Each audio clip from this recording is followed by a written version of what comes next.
Welcome traders and investors. My name is Nandis. I'm the founder of Dalrymple Trading. It's Wednesday, the 16th of September 2025. Here to go through with you the outlook for the S&P 500, the major US index, as well as WTI Crude Oil for today, pre-market hours, just to see what we can expect in the upcoming session. Now, just keeping in mind, guys, that 17th of September, which is around the corner in the US, that's going to be basically a big FOMC announcement by the Fed Reserve in terms of where rates are going to go. It is expected by the market that a cut of at least 0.25% is anticipated.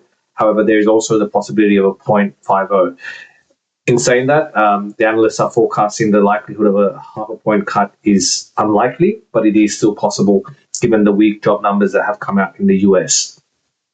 So just looking at the charts today, for the S&P 500, what we can see is that prices pull back from an all-time high of 66.36 or 66.35 area.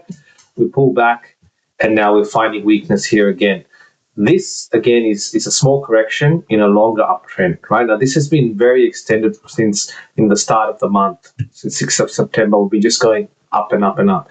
So this market does need to digest this upward movement.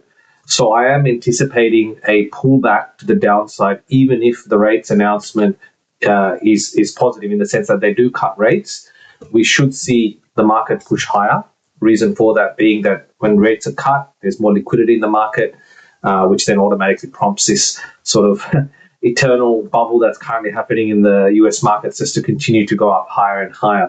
So that's where I'm forecasting this at the moment. I'm not currently buying into this market just yet from a trading perspective. I'm waiting to find a little bit more of a discount on this.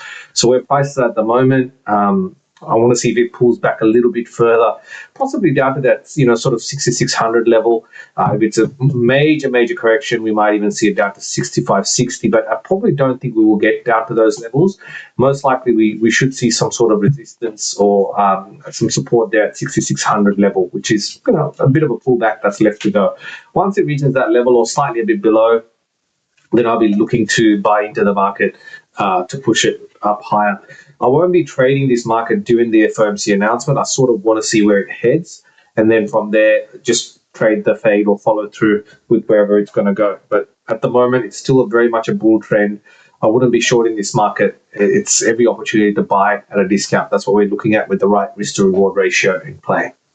Now, looking at WTI crude oil prices, what we saw is a rally up in crude oil prices. We sustained about 63.50, so we broke above that and we're sustaining. So this is definitely a upward move, unlike this one here, which is a fake out, where we went up and then broke down. This is sustaining the move. So what I'm expecting here is that now that the markets are quite extended on this, what we'll see is a pullback, potentially down to the moving average or a bit less or a bit lower, and then back up again we go. So this is still an upward trend, and I do think this is a start of a major rally to the upside. We've been bottoming out at 61.50, and we've been there for a while. So it's about time that price did some discovery. So for me to buy into this, I would need to see a pullback, a discount to be provided before I buy into it. At the moment, it is quite extended, and I wouldn't be buying on these levels. I want to buy it at the moving average or below, one of the standard deviations below. So that's where we're sitting today. Tomorrow is going to be a big day in terms of the rates announcement, so we'll see how that goes. And even as far as crude oil goes, if the rate is cut, that is again bullish for crude oil. That's the other scenario here. So let's see how it all pans out, and I'll keep you guys updated as the trading week continues.